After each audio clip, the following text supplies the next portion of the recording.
ಯತ್ನಾಳ್ ಅವರು ಯಡಿಯೂರಪ್ಪರನ್ನು ವಿರೋಧವಾಗಿ ಮಾತಾಡ್ತಾ ಇದ್ದರಿಂದ ಯಾಕೆ ಮಾತಾಡ್ತಾರೆ ಅನ್ನೋದು ಏನು ಉದ್ದೇಶ ಇದೆ ಅನ್ನೋದು ಅವ್ರಿಗೆ ಗೊತ್ತಿದೆ. ಭಾರತೀಯ ಜನತಾ ಪಾರ್ಟಿಯಲ್ಲಿ ತೋಳಕ್ಕೆ ಯಾರು ವಿರೋಧ ಮಾಡಿದ್ರು ಯತ್ನಾಳ್ ಅವ್ರಿಗೆ ಗೊತ್ತಿದೆ. ಹೆಸರು ಹೇಳ್ಬೇಕಾ ನಾನು? ಅವರನ್ನು ಸ್ಪಷ್ಟವಾಗಿ ತಗೊಳ್ಬೇಡ ಅಂತ ಹೇಳಿ ಈಗ ಅವರಿಗೆ ಯಾರು ಪ್ರೋತ್ಸಾಹ ಕೊಡೋದು ಅದೇ ನಾಯಕರು ಹೇಳಿದರು. ಆದರೂ ಕೂಡ ಯಡಿಯೂರಪ್ಪ ಅವರನ್ನು ಪಕ್ಷಕ್ಕೆ ತೊಗೊಂಡ್ರು, ನೆನಪಿಡಿ ನೀವು.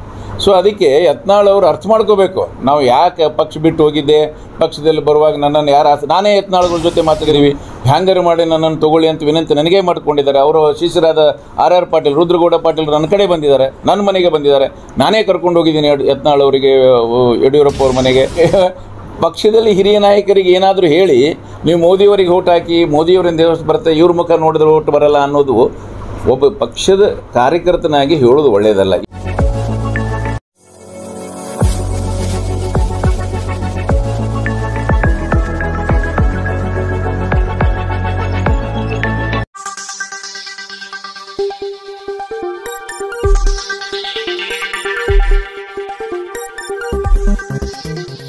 स्वागत है आपका यस न्यूज कर्नाटक एक्सप्रेस में। मैं आपके साथ सुफियान। ಹೇಳಬೇಕು ಅಂದ್ರೆ ನಾನು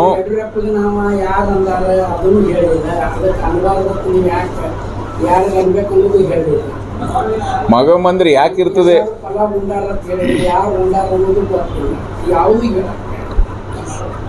ಇಲ್ಲ ಭಾಳ ಕರೆಕ್ಟ್ ಕೇಳಿರ್ತಾವು, ಹಿರಿಯರಿದ್ದೀರಿ. ಮುಖ್ಯ ಅಂತಂದರೆ ವ್ಯಕ್ತಿಗಳನ್ನು ದ್ವೇಷ ಮಾಡುವುದರಲ್ಲಿ ಅಥವಾ ದೂಷಿಸುವುದರಲ್ಲಿ, ಹೆಸರು ಕೊಟ್ಟು ದೂಷಿಸೋದ್ರಲ್ಲಿ ಅರ್ಥ ಇಲ್ಲ ಅಂತ ನಾನು ಹೇಳಿದೆ. ಅದು ಯಾರು ದ್ವೇಷ ಮಾಡ್ತಾರೆ, ಯಾಕೆ ಮಾಡ್ತಾ ಇದ್ದಾರೆ ಅನ್ನೋದು ನಿಮಗೂ ಗೊತ್ತಿದೆ, ನನಗೂ ಗೊತ್ತಿದೆ. ನೀವು ಹೆಸರು ಹೇಳಿ ಮಾತಾಡೋದ್ರಿಂದ ಅದರಾಗೇನು ದೊಡ್ಡ ಸಾಹಸ ಏನು ಅನಿಸಲ್ಲ ನನಗೆ. ಯಾಕಂದರೆ ನಿಮಗೂ ಗೊತ್ತಿದೆ ಅದು ಯಾರು ಮಾತಾಡ್ತಾರೆ ಅಂತ. ಯಾಕೆ ಮಾತಾಡ್ತಾರೆ, ಅವರನ್ನು ಬೆಳೆಸೋದವ್ರು ಯಾರು, ಈ ಪ್ರಶ್ನೆ ಬರ್ತದೆ ಇಲ್ಲ ಹೇಳಿ.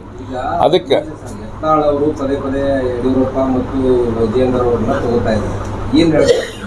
ಇಲ್ಲ, ಯತ್ನಾಳ್ ಅವರಿಗೆ ಗೊತ್ತಿರಬೇಕು. ಯತ್ನಾಳ್ ಅವರು ಯಡಿಯೂರಪ್ಪರನ್ನು ವಿರೋಧವಾಗಿ ಮಾತಾಡ್ತಾ ಇದ್ದರಿಂದ ಯಾಕೆ ಮಾತಾಡ್ತಾರೆ ಅನ್ನೋದು ಏನು ಉದ್ದೇಶ ಇದೆ ಅನ್ನೋದು ಅವ್ರಿಗೆ ಗೊತ್ತಿದೆ. ಮತ್ತು ಯಾಕೆ ಮಾತಾಡ್ತಾ ಇದ್ದಾರೆ ಅದಕ್ಕೆ ಉತ್ತರ ಇದೆ ಅವರಿಗೆ. ನೋಡಿ, ಗೊತ್ತಿರಲಿ, ಯತ್ನಾಳ್ ಅವರಿಗೆ ಭಾರತೀಯ ಜನತಾ ಪಾರ್ಟಿಯಲ್ಲಿ ತೋಳಕ್ಕೆ ಯಾರು ವಿರೋಧ ಮಾಡಿದ್ರು ಯತ್ನಾಳ್ ಅವ್ರಿಗೆ ಗೊತ್ತಿದೆ. ಹೆಸರು ಹೇಳ್ಬೇಕಾ ನಾನು? ಅವರನ್ನು ಸ್ಪಷ್ಟವಾಗಿ ತಗೊಳ್ಬೇಡ ಅಂತ ಹೇಳಿ ಈಗ ಅವರಿಗೆ ಯಾರು ಪ್ರೋತ್ಸಾಹ ಕೊಡೋದು ಅದೇ ನಾಯಕರು ಹೇಳಿದರು. ಆದರೂ ಕೂಡ ಯಡಿಯೂರಪ್ಪ ಅವರನ್ನು ಪಕ್ಷಕ್ಕೆ ತೊಗೊಂಡ್ರು, ನೆನಪಿಡಿ ನೀವು. ಸೊ ಅದಕ್ಕೆ ಯತ್ನಾಳ್ ಅವರು ಅರ್ಥ ಮಾಡ್ಕೋಬೇಕು, ನಾವು ಯಾಕೆ ಪಕ್ಷ ಬಿಟ್ಟು ಹೋಗಿದ್ದೆ, ಪಕ್ಷದಲ್ಲಿ ಬರುವಾಗ ನನ್ನನ್ನು ನಾನೇ ಯತ್ನಾಳ್ಗಳ ಜೊತೆ ಮಾತಾಡಿದ್ದೀನಿ ಅವ್ರ ಮನೆಗೆ ಹೋಗಿ.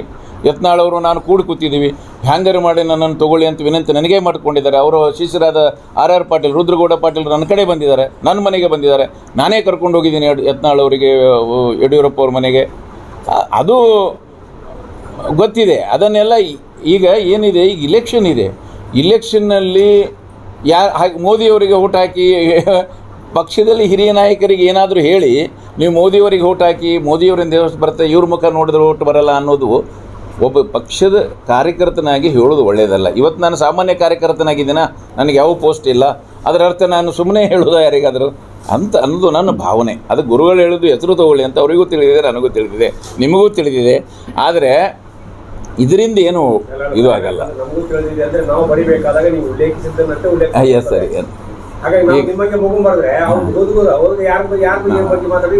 ಇಲ್ಲ, ಇವತ್ತು ನಾನು ಈಶ್ವರಪ್ಪ ಅವರಿಗೆ ವಿನಂತಿ ಮಾಡ್ಕೊಳ್ತೀನಿ, ನೀವು ಹಿರಿಯ ನಾಯಕರಿದ್ದೀರಿ, ಭಾರತೀಯ ಜನತಾ ಪಾರ್ಟಿ ಕಟ್ಟಿ ಬೆಳೆಸಿದಿರಿ, ನಿಮ್ಮ ಜೊತೆ ನಾವೆಲ್ಲರೂ ಇದ್ದೀವಿ, ಸಮಕಾಲೀನವರು ಇದ್ದೀವಿ. ದಯಮಾಡಿ ತಾವು ಪಕ್ಷ ಬೆಳೆಸೋದ್ರಲ್ಲಿ ಮತ್ತು ಪಕ್ಷವನ್ನು ಇನ್ನೂ ಹೆಚ್ಚು ಶಕ್ತಿ ಕೊಡೋದರಲ್ಲಿ ನೀವು ಪಾತ್ರದಾಗಿ, ಅನ್ಯಾಯ ನಿಮಗೆ ಆಗಿದಿರಬೇಕು. ನಿಮಗೆ ಯಡಿಯೂರಪ್ಪ ಅವರು ಕಮಿಟ್ ಮಾಡಿದಾರೋ ಬಿಟ್ಟಿದ್ದಾರೋ ಅದರ ಸಾಕ್ಷಿಯಾಗಿ ನಾವು ಯಾರೂ ಇಲ್ಲ. ಆದರೆ ಅನ್ಯಾಯ ಆಗಿದೆ ಅಂತ ಹೇಳಿ ತಾವು ಜಾಹೀರವಾಗಿ ಪತ್ರಿಕೆ ಮೂಲಕ ಹೇಳೋದು ಸರಿಯಲ್ಲ ಅಂತ ಅವರಿಗೆ ನಾನು ವಿನಂತಿ ಮಾಡ್ಕೊಳ್ತೀನಿ. ಒಂದು ಎರಡನೇದಾಗಿ ಅವರು ಪಕ್ಷೇತರಾಗಿ ನಿಲ್ತೀನಿ ಅಂತ ಹೇಳ್ತಾ ಇದ್ದಾರೆ. ಪಕ್ಷೇತರವಾಗಿ ನಿಲ್ಲೋದ್ರಿಂದ ನಿಮಗೆ ಗೊತ್ತಿದೆ ಭಾರತೀಯ ಜನತಾ ಪಾರ್ಟಿಯ ಹಿಂದಿನ ನಾಯಕರ ಪರಿಸ್ಥಿತಿ.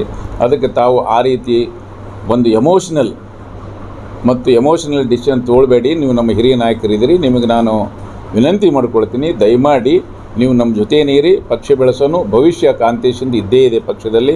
ಸೊ ಹಾಗಾಗಿ ನನಗೂ ಕೂಡ ಅನ್ಯಾಯ ಆಗಿದೆ, ಆದರೆ ನಿಮಗೂ ಅನ್ಯಾಯ ಆಗಿದೆ ಅಂತ ನಿಮ್ಮ ಭಾವನೆ ಇದ್ದರೆ ಒಟ್ಟೊಟ್ಟಿಗೆ ಕೆಲಸ ಮಾಡೋಣ ಅಂತ ಅವ್ರಿಗೆ ಒಂದು ವಿನಂತಿ ಮಾಡ್ಕೊಳ್ತೀನಿ ಸ್ಪಷ್ಟವಾಗಿ.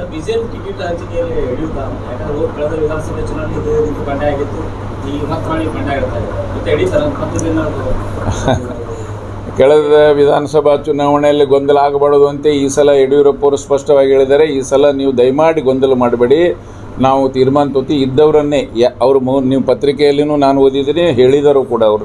ನಾವು ಒಟ್ಟಿಗೆ ಇದ್ದಾಗ ಒಂದ್ಸಲ ಪತ್ರಿಕೆಯಲ್ಲಿ ಹೇಳಿದ್ದಾರೆ, ಇದ್ದ ಕ್ಯಾಂಡಿಡೇಟ್ಗಳನ್ನೇ ಮುಂದುವರಿಸಿ ಅಂತ ಅವ್ರು ಹೇಳಿದರು ಸ್ಪಷ್ಟವಾಗಿ ಯಡಿಯೂರಪ್ಪ ಅವರು. ಬದಲಾವಣೆ ಕೆಲವೊಂದು ಕ್ಷೇತ್ರದಲ್ಲಿ ಹೇಳಿದರು, ಆದರೆ ಅವೆಲ್ಲ ಏರುಪೇರು ಆದವು. ಅವೆಲ್ಲ ಏರುಪೇರು ಯಾಕೆ ಹೈಕಮಾಂಡದವರು ಮಾಡಿದ್ರು ನಮಗೆ ಗೊತ್ತಿಲ್ಲ. ಮತ್ತು ಈ ಕನ್ಫ್ಯೂಸ್ ಆದದ್ದು ಎರಡು ಕ್ಷೇತ್ರಗಳು, ಒಂದು ಜಗದೀಶ್ ಶೆಟ್ಟರದು, ಇನ್ನೊಂದು ಹಾವೇರಿದು. ಸೊ ಹಾವೇರಿದು ಕಲ್ಪನೆ ಇರಲಿಲ್ಲ ಬೊಮ್ಮಾಯಿಯವರು ಕಾಂಟೆಸ್ಟ್ ಮಾಡ್ತಾರೆ ಅಂತ, ಅವರು ಎದ್ದರು. ಮತ್ತು ಇಲ್ಲಿ ಕಾರವಾರಿಗೇನು ಒಂದು ವ್ಯವಸ್ಥಿತವಾಗಿ ಪಕ್ಷವನ್ನು ಕಟ್ಟಲಿಕ್ಕೆ ವ್ಯವಸ್ಥೆ ಮಾಡಬೇಕಂತಿತ್ತು, ಅದನ್ನು ತಪ್ಪಿತು. ಹೀಗಾಗಿ ಕನ್ಫ್ಯೂಸ್ ಆಗಿ ಎರಡು ಕ್ಷೇತ್ರದ ನೆಪದಲ್ಲಿ ಎಲ್ಲ ಕ್ಷೇತ್ರಗಳಲ್ಲಿ ಗೊಂದಲ ಆಗೋಯಿತು. ಸೊ ಗೊಂದಲ ಆದದ್ದು ಈಗ ನೋಡಿ, ಬೀದರಲ್ಲಿ ತುಂಬ ವಿರೋಧ ಇತ್ತು. ಮಾಧ್ಯಮದಲ್ಲಿ ಎಲ್ಲ ನಮ್ಮ ಭಗವಾನ್ ಖೂಬಾ ಬಗ್ಗೆ ಪತ್ರಿಕೆಯಲ್ಲಿ ಅಲ್ಲಿ MLAಗಳು ಜಾಹೀರು ಸಭೆಯಲ್ಲಿ ನಮ್ಮ MLA ಚವ್ಹಾಣನು ರಾಜ್ಯಾಧ್ಯಕ್ಷರ ಕಾಲು ಬಿದ್ದು ಅವ್ರನ್ನ ಬದಲಾವಣೆ ಮಾಡಿ ಅಂತ ಹೇಳಿದರು. ಆದರೆ ನಾವು ಬದಲಾವಣೆ ಮಾಡಿ ಅಂತ ಹೇಳೋದು ಭಾಳ ಸರಳ, ಆದರೆ ಅಲ್ಟರ್ನೇಟಿವ್ ಕ್ಯಾಂಡಿಡೇಟ್ಗಳನ್ನು ಬೇಕಲ್ಲ ಅಲ್ಲಿ. ಸೊ ಅದನ್ನು ಸೂಚನೆ ಮಾಡಬೇಕು ಬದಲಾವಣೆ ಮಾಡೋಣವರು. ಆಗಲ್ಲ, ಹಂಗೆ ಹೇಳಿದ್ರೆ ಹೆಂಗಾಗ್ತದೆ, ಹಂಗಾಗಲ್ಲ. ಸೊ ಆ ದೃಷ್ಟಿಯಲ್ಲಿ ಬಿಜಾಪುರ ಜಿಲ್ಲೆದವರು ಸುಮಾರು ವರ್ಷಗಳಿಂದ 40 ವರ್ಷದಿಂದ ಬಿಜೆಪಿ ಕೆಲಸ ಮಾಡಿದ್ದಾರೆ. ಈ ಬೆಳಗಾವದಿಂದ 3 ಸಲ ಬಿದ್ದರೆ ಅಲ್ಲಿ ಅಪವಾದಿನಿತ್ತು, ಬೇರೆ ಜಿಲ್ಲೆದವರು ತಪ್ಪಾದರು. ಇದೇ ಜಿಲ್ಲೆದೊಳಗೆ ಯಾಕೆ ನೀವು ಇದು ಮಾಡಂಗಿಲ್ಲ? ಇದೇ ಜಿಲ್ಲೆ ಒಳಗೆ ನೀವು ಯಾಕೆ ಮಾಡಂಗಿಲ್ಲ? ನೀವು ಅದರ ಇಂಟೆನ್ಷನ್ ಬೆಳಗಾವಿ ಇದೇ ಜಿಲ್ಲೆದವ್ರು ನೀವು ಬಿಜಾಪುರ, ಮತ್ತು ಇವ್ರ ಪಕ್ಷದ ಬೇದಕ್ಕಿಂತ ಸಿನಿಯರಿಟಿ ನಿಮ್ಗೆ ಇಲ್ಲಿ ಯಾಕೆ ನೀವು ಬಿಜಾಪುರದಾಗ ಮಾಡಲ್ಲ? ನೀವು ಅವ್ರು ಬೈಯವ್ರಿಗೆ ಯಾಕೆ ಮಾಡಿದ್ರು? ನೀವೇ ನಿಂತ ಮುಗಿತಲ್ಲ. ಬಿಜಾಪುರ ಜಿಲ್ಲೆ ನಮ್ಮದೇ. Delta learn online spoken English classes लाया है आपके लिए सुनहरा मौका। स्पोकन इंग्लिश आजकल न सिर्फ एक शौक है बल्कि अहम ज़रूरत बन चुका है। अगर आप लोग घर बैठे इंग्लिश सीखना चाहते हो तो अभी हमारे एक्सपर्ट से संपर्क करें 9972295999 और 8050828793। ಮಾಡಲ್ಲ ನಿಮ್ಮ ಪಕ್ಷದ ಅಲ್ಲಿ ಅಥವಾ ಇದು ಅಲ್ಲಿ ಈಗ ಸದ್ಯಕ್ಕಂತೂ ಉದ್ದೇಶ ಇಟ್ಕೊಂಡ್ರಿ ಮುಂದಿಂದು. ಈಗಂತೂ ರಮೇಶ್ ಜಿಗಜಿಣಿ ಅವರು ನಮ್ಮ MP ಇದ್ದಾರೆ, ಅವರಿಗೆ ಪಕ್ಷ ಟಿಕೆಟು ಕೊಟ್ಟಿದೆ. ಮುಂದೆ ಭವಿಷ್ಯದಲ್ಲಿ ಅವರು MP ಆಗ್ತಾರೆ, ಒಳ್ಳೆಯ ಕೆಲಸನೂ ಮಾಡ್ತಾ ಇದ್ದಾರೆ. ಬಿಜಾಪುರ ಜಿಲ್ಲೆಯಲ್ಲಿ ಅವ್ರ ಹೆಸರು ಚೆನ್ನಾಗಿದೆ, ಅವ್ರು ಗೆದ್ದಿದ್ದಾರೆ. ಇನ್ನು ಮುಂದಿನ ಭವಿಷ್ಯದಲ್ಲಿ ನೋಡಿ, ನಾನು ಹೋದ ಸಲ ಇಂಡಿ ವಿಧಾನಸಭೆಗೆ ಬರಬೇಕು ಅಂತ ಒತ್ತಾಯಿತ್ತು, ಭಾಳ ಜನರದ್ದು ಒತ್ತಾಯಿತ್ತು.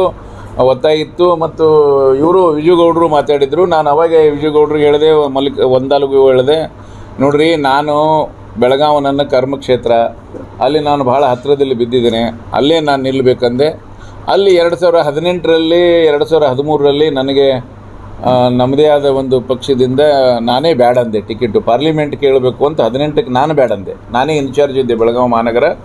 2 ವಿಧಾನಸಭಾ ಕ್ಷೇತ್ರ ನಾವು ಗೆದ್ದೀವಿ, 13ಕ್ಕೆ 2 ಬಿದ್ದಿದ್ದೀವಿ, 18ಕ್ಕೆ 2 ಗೆದ್ದೀವಿ. ನಾನೇ ಇನ್ಚಾರ್ಜ್ ಇದ್ದೆ, 2 ಗೆದ್ದೀವಿ. ಗೆದ್ದ ಮೇಲೆ ನನಗೆ ಬೆನಕೇನ್ MLA ಆದ್ರಲ್ಲ, ಅವರಿಗೆ ನಾನೇ ನಿನ್ನನ್ನೇ ನಿಲ್ಲಿಸ್ತೀನಿ, ನಾನು MLA ಬೇಡ ಅಂಥೇಳಿ ಮಾತಾಡಿ ನಿಲ್ಲಿಸಿದ್ರಿ, ಪಾರ್ಲಿಮೆಂಟ್ ಕೇಳ್ತೀನಿ ಅಂತ ಹೇಳಿದ್ದೆ. ಈಗ ನಾನು ಪಾರ್ಲಿಮೆಂಟು ಸೀರಿಯಸ್ಲಾಗಿ ಕೇಳಿದ್ದೆ, ಆದರೆ ನಮ್ಮ ಟೈಮ್ ಅನ್ಬೇಕೋ ಏನೋ ಈಗ ಗೊಂದಲ ಆಗಿದೆಯಲ್ಲ, ಈ ಗೊಂದಲದಲ್ಲೇ ಈಗ ನನಗೂ ಆಗಿದೆ ಗೊಂದಲ. ಸೊ ನಾನೇ ಆ್ಯಕ್ಚುಲಿ ಅಲ್ಲಿ ಟಿಕೆಟ್ಲಿಗೆ ಸೀರಿಯಸ್ಸಾಗಿ ಕೇಳಿದ್ದೆ. ನಾನು ಎಲ್ಲ ನಾಯಕರ ಮನೆಗೆ ಹೋಗಿದ್ದೆ, ಇನ್ಕ್ಲೂಡಿಂಗ್ ಪ್ರಭಾಕರ್ ಕೋರೆ ಅವರು, ರಮೇಶ್ ಕತ್ತಿ, ಆಮೇಲೆ ಇವತ್ತು ಡಿಮಾಂಡ್ ಮಾಡ್ತಾ ಕೌಟಿಗೆ ಮಟ್ಟ ಎಲ್ಲರ ಮನೆಗೆ ಹೋಗಿ ಎಲ್ಲರನ್ನು ಹೇಳಿದ್ದೆ, ನಾನು MP ನಿಲ್ತಾ ಇದ್ದೀನಿ, ನೀವು ಏನಾದರೂ ನಿಲ್ತಿದ್ರೆ ಹೀಗೆ ನನಗೆ ಹೇಳಿ ಅಂತ. ಅವರೆಲ್ಲ ಇಲ್ಲ ಗೌಡ್ರೆ, ನಿಮಗೆ ಬೆಳಗಾವಿ MP ನಾವು ಸಹಕಾರ ಕೊಡ್ತೀವಿ, ನೀವು ಪ್ರಯತ್ನ ಮಾಡಿ ಅಂತ ಹೇಳಿದ್ರೆ ನಾನು ಪ್ರಯತ್ನ ಮಾಡ್ಲಿಕ್ಕತ್ತಿದ್ದೆ. ಆ ಪ್ರಯತ್ನ ಗೊಂದದಲ್ಲಿ ಮತ್ತೆ ಹಿಂಗಾಯ್ತಲ್ಲ. ಈಗ ಜಗದೀಶ್ ಶೆಟ್ಟರು ಬೆಳಗಾವಿಗೆ ಬರ್ತಾ ಇದ್ದಾರೆ. ಪಕ್ಷದ ಹೈಕಮಾಂಡ್ ನೋಡಿ, ಹೈಕಮಾಂಡ್ ತೀರ್ಮಾನ ತೊಗೊಂಡ ಮೇಲೆ ನಮ್ಮದೇನೂ ಇರಲ್ಲ. ಇದು ರಾಷ್ಟ್ರೀಯ ಪಕ್ಷ. ರಾಷ್ಟ್ರೀಯ ಪಕ್ಷದಲ್ಲಿ ನಮಗೆ ಗೊತ್ತಿದೆ. ಇನ್ನು ನನಗೆ ನಾವು ವಿದ್ಯಾರ್ಥಿ ಜೀವನ ಇದ್ದಾಗ ಇಲ್ಲಿ ಕಲಬುರಗಿಗೆ ಇಂದಿರಾ ಗಾಂಧಿ ಅವ್ರದ್ದು ತುಂಬ ಪ್ರಭಾವ ಇದ್ದಾಗ ಸ್ಟಿಫನ್ ಅಂತ ಬಂದು ನಿಂತಿದ್ರು, PNT ಮಿನಿಸ್ಟರ್ ಇದ್ರು, ಗುರುಗಳ ಗೊತ್ತು. ಅಲ್ಲಿ ಹಳ್ಳಿ ಜನರೆಲ್ಲರೂ ತಿಪ್ಪಣ್ಣ ಅಂತಿದ್ರು, ಅವನಿಗೆ ಗೆದಿಸಿದ್ರು ಇಲ್ಲೋ. ಸೊ ಇದು ರಾಷ್ಟ್ರೀಯ ಪಕ್ಷ. ರಾಷ್ಟ್ರೀಯ ಪಕ್ಷದಲ್ಲಿ ರಾಷ್ಟ್ರ ನಾಯಕರು ತೀರ್ಮಾನಕ್ಕೆ ನಾವೆಲ್ಲ ತೆಲಿಬೇಕು. ಈಗ ನಾನೇನು ಗೋ ಬ್ಯಾಕ್ ಜಟ್ರ ಅಲ್ಲಕ್ಕೆ ಬರ್ತದಾ? ಅಲ್ಲಕ್ಕೆ ಬರಲ್ಲ. ಯಾಕೆಂದರೆ ಪಕ್ಷದ ಶಿಸ್ತಿನಲ್ಲಿರುವಂಥವ್ರು ನಾವು. ಗೋ ಬ್ಯಾಕ್ ಅಲ್ಲಕ್ಕೆ ಬರಲ್ಲ. ಇದು ರಾಷ್ಟ್ರೀಯ ಪಕ್ಷ, ಹೈಕಮಾಂಡ್ ತೀರ್ಮಾನ ಮಾಡಿದಂಥ ಪಕ್ಷ. ಆಗ ಹೈಕಮಾಂಡ್ ತೀರ್ಮಾನಕ್ಕೆ ನಾವು ಒಪ್ಪಬೇಕಾಗ್ತದೆ. ಹಾಗಿದ್ರೆ ವಾರಣಾಸಿಯಲ್ಲಿ ಮೋದಿ ನಿಂತಿದ್ದಾರೆ, ವೀರೇಂದ್ರ ಪಾಟೀಲ್ರು ಪಕ್ಷಕ್ಕೆ ಮುಗಿದು ಇಂದಿರಾ ಗಾಂಧಿ ವಿರುದ್ಧ ನಿಂತಿದ್ದರು. ಅದಕ್ಕೆ ಇವು ಎಲ್ಲ ಇರುವೆ. ಆದರೆ MP ಕ್ಷೇತ್ರ ಬಂದಾಗ ನಾವು ನನಗೆ ಅನ್ಯಾಯ ಆದದ್ದನ್ನು ಇನ್ನೊಬ್ಬರ ಮೇಲೆ ಗೋಬಿ ಕೂಡಿಸಿ ಬೈಯೋದು ಎಟ್ಟರ ಮನಸ್ಸಿಗೆ ಸಮಂಜಸ ಅಂತ ನಾನು ಕೇಳ್ತಾ ಇದ್ದೀನಿ. ಕೇಂದ್ರದ ನಾಯಕರೇ ಅವ್ರಿಗೆ ಸಪೋರ್ಟ್ ಅಂತ ಹೇಳ್ತಾರೆ. ಇದ್ರ ಬಗ್ಗೆ ಏನು ಹೇಳ್ತೀವಿ? ಮತ್ತು ಶಿಸ್ತು ಕ್ರಮ ಇಲ್ಲ ನಿಮ್ಮದು. ಬಿಜೆಪಿ ಅಂದ್ರೆ ಶಿಸ್ತಿನ ಇದು ಅಂತ ಹೇಳ್ತೀರಿ. ಎಷ್ಟು ಸಲ ಬೈದ್ರು ಸುಮ್ಮನೆ ಕೂತೀರಿ. ಆ ದೃಷ್ಟಿಯಲ್ಲಿ ತಾವು ಕೇಳೋದು ಕರೆಕ್ಟ್ ಇದೆ ಗೌಡ್ರು. ಏನಾಗಿದೆ ಅಂತಂದರೆ, ಪಕ್ಷ ನಮ್ಮದು ಶಿಸ್ತಿನ ಪಕ್ಷ ಅಂತ ನಾವು ಹೇಳ್ತಾ ಇದ್ದೀವಿ, ಎಲ್ಲೋ ಶಿಸ್ತು ತಪ್ತಾ ಇದ್ದೀವಿ. ನಾವು ಒಪ್ತೀನಿ ನಿಮ್ಮ ಮಾತಿಗೆ. ಯಾಕೆ ಒಪ್ತೀನಿ ಅಂತಂದರೆ, ಹರಿಪ್ರಸಾದ್ ಅವರು ಒಂದು ಸಲ ಸಿದ್ದರಾಮಯ್ಯನ ವಿರುದ್ಧ ಮಾತಾಡಿದರು, ತಕ್ಷಣ ಆ್ಯಕ್ಷನ್ ಆಯಿತು. ಭಾರತೀಯ ಜನತಾ ಪಾರ್ಟಿಲಿ ನಾವು ಆ್ಯಕ್ಷನ್ ತೋಳ್ತಾ ಇಲ್ಲ. ಯಾರು ಪಕ್ಷ ವಿರೋಧಿ ಚಟುವಟಿಕೆ ಅಥವಾ ಹಿರಿಯ ನಾಯಕರಿಗೆ ಮಾಧ್ಯಮ ಮೂಲಕ ಅವರನ್ನು ಅವಹೇಳನ ಮಾಡ್ತಾರೋ ಅವರಿಗೆ ನೀವು ಕ್ರಮ ಕೈಗೊಳ್ಳಲೇಬೇಕು. ಇದು ಪಕ್ಷದ ಶಿಸ್ತಿನ ಒಂದು ಪಕ್ಷ, ಇದು ಪದ್ಧತಿ. ಅದು ಆಗ್ತಾ ಇಲ್ಲ, ಅದು ನಮಗೂ ಖೇದ ಅನ್ನಿಸ್ತಾ ಇದೆ. ಆದರೆ ನೀವು ಹೇಳ್ದಂಗೆ ಯಾರೋ ರಾಷ್ಟ್ರೀಯ ನಾಯಕರು ಅವರನ್ನು ಪ್ರಚೋದನೆ ಮಾಡ್ತಾ ಇದ್ದಾರೆ ಅಂದರೆ ಅದು ನನಗೆ ಗೊತ್ತಿಲ್ಲ. ಯಾರು ಮಾಡ್ತಾ ಇದ್ದಾರೆ ಅವರಿಗೆ ಗೊತ್ತು, ರಾಷ್ಟ್ರದವರಿಗೆ. ಬಟ್ ಈಗ ಹೇಳುವಂಥದ್ದು ಅಂದರೆ, ಕರ್ನಾಟಕ ರಾಜ್ಯದ ಭಾರತೀಯ ಜನತಾ ಪಾರ್ಟಿ ಅಧ್ಯಕ್ಷರಾಗಲಿ, ಅಲ್ಲಿ ಏನದ ಶಿಷ್ಟಮಂಡಳಿ ಆಗಲಿ, ಪಕ್ಷ ವಿರೋಧಿ ಚಟುವಟಿಕೆ ಮಾಧ್ಯಮ ಮೂಲಕ ಹಿರಿಯ ನಾಯಕರನ್ನು ಬೈಯುವಂಥದ್ದು ರಿಪೀಟೆಡ್ ಆದರೆ ನೀವು ದಯಮಾಡಿ ಕ್ರಮ ತಗೊಳ್ಳಿ. ಎಲ್ಲಾದರೂ ನೀವು ಕ್ರಮ ತಗೊಳ್ಳದೇ ಇದ್ದರೆ ಭಾರತೀಯ ಜನತಾ ಪಾರ್ಟಿಯಲ್ಲಿ ಅಶಿಸ್ತಿನ ಹೆಚ್ಚು ಶಕ್ತಿಗಳು ಬೆಳೀತವೆ. ಯಾರೇ ಇರಲಿ, ಅವ್ರು ಯಾರೇ ಇರಲಿ, ಶಂಕರಗೌಡ ಪಾಟೀಲ್ ಇರಲಿ, ಬಸವನಗೌಡ ಪಾಟೀಲ್ ಇರಲಿ, ಮತ್ತು ಇನ್ನೂ ಅನೇಕ ಜನ ಇರಲಿ, ಎಲ್ಲರ ಮೇಲೂ ಆಗಲಿ ಅದು ಪಕ್ಷದ ವಿರೋಧಿ ಚಟುವಟಿಕೆಗಳಾಗಿದ್ದರೆ. ಸೊ ಅದಕ್ಕೆ ರಾಜ್ಯಾಧ್ಯಕ್ಷರಿಗೆ ನಾನು ವಿನಂತಿ ಮಾಡ್ಕೋತೀನಿ. ಜೊತೆಗೆ ರಾಜ್ಯಾಧ್ಯಕ್ಷರಿಗೆ ಹೇಳ್ತೀನಿ ನಾನು, ನೀವು ಈ ರೀತಿ ಸೈಲೆಂಟ್ ಕೂಡುವಂಥದ್ದಲ್ಲ. ಅವ್ರು ಯಾರೇ ಇರಲಿ ಹಿರಿಯ ನಾಯಕರಿಗೆ ಅಂದರೆ ನೀವು ದಯಮಾಡಿ ಕರೆದು ಕೇಳಿ, ಒಂದು ಪಕ್ಷದ ಚೌಕಟ್ಟಲ್ಲಿ ಸಮಾಧಾನ ಮಾಡಿ, ಇಲ್ಲ ಅಂದರೆ ಕ್ರಮ ತಗೊಳ್ಳಿ ಅಂತ ನಾನು ಒತ್ತಾಯ ಮಾಡ್ತೀನಿ. ಈಗ ಒತ್ತಾಯ ಮಾಡ್ತಾ ಇದ್ದೀನಿ ಇವತ್ತೇನೆ. ಸರ್, ಕರ್ನಾಟಕದಲ್ಲಿ 28 ಸೀಟ್ ಬರ್ತಾ ಇದ್ದಾರೆ. ಆದರೆ ಇದು ಗ್ಯಾರಂಟಿ ಯೋಜನೆಗಳು ಹೊಡೆದಲ್ಲ. ಗ್ಯಾರಂಟಿ ಯೋಜನೆಗಳು ಹೊಡೆತು ಬೀಳಲ್ಲ ಅಂತೂ ನಾನು ಹೇಳಲ್ಲ. ಕೆಲವೊಂದು ಕಡೆ ಹಳ್ಳಿಯಲ್ಲಿ ಇದೆ ಅದು ಸಮಸ್ಯೆ. ಆದರೆ ನಾನು ಹೇಳೋದಲ್ಲ ನಿಮಗೆ, ಕೆಲವೊಂದು ಸುಮ್ಮನೆ ಎಲ್ಲವನ್ನೂ ಒಪ್ಕೊಳ್ಳುವಂಥ ಜಾಮನದಲ್ಲಿ ನಾನಿಲ್ಲ. ಒಂದು ಪಕ್ಷಕ್ಕೋಸ್ಕರ ಪರವಾಗಿಯೂ ಮಾತಾಡಬೇಕು, ಸತ್ಯನೂ ಮಾತಾಡಬೇಕು. ಆದರೆ ಕೆಲವೊಂದು ಕಡೆ ಆಗ್ತದೆ. ಈಗ ನೋಡಿ, ನೀವು ನಿನ್ನೆ ನಿಮ್ಮ TV ರಿಪೋರ್ಟ್ ಪ್ರಕಾರ 5 ಬರ್ತವೆ, ಕಾಂಗ್ರೆಸ್ ಅಂತ ಬಂತು, 1 ಇತ್ತು. ಸೊ ಹೀಗೆಲ್ಲ ಇಫೆಕ್ಟ್ ಆದರೂ ಕೆಲವೊಂದು ಕಡೆ ಆಗ್ಬೋದು, ಇಲ್ಲ ಅಂತ ಹೇಳಕ್ಕೆ ಬರಲ್ಲ. ಬಟ್ ಇನ್ ಮಾಸ್ ಭಾರತೀಯ ಜನತಾ ಪಾರ್ಟಿ ಮೇಜರ್ ವಿಕ್ಟ್ರಿ ಈ ರಾಜ್ಯದಲ್ಲಿ ತಗೊಳ್ತದೆ. ಯಾವುದೇ ಹೊಸ ಸುದ್ದಿಯನ್ನ ನೋಡಲು ನಮ್ಮ ಎಸ್ ನ್ಯೂಸ್ ಕರ್ನಾಟಕ ಎಕ್ಸ್‌ಪ್ರೆಸ್ನ ನೋಡ್ತಾ ಇರಿ. ಹಾಗೆ ನಮ್ಮ ಚಾನೆಲ್ನ ಸಬ್ಸ್ಕ್ರೈಬ್ ಮಾಡಿ, ಬಾಜು ಇರುವ ಬೆಲ್ ಐಕಾನ್ ಅನ್ನ ಕ್ಲಿಕ್ ಮಾಡಿ. ಹಾಗೆ ನಮ್ಮ ಚಾನೆಲ್ನ ಲೈಕ್ ಮಾಡಿ, ಶೇರ್ ಮಾಡಿ. ನಮ್ಮ ನಡೆ ಸತ್ಯದ ಕಡೆ.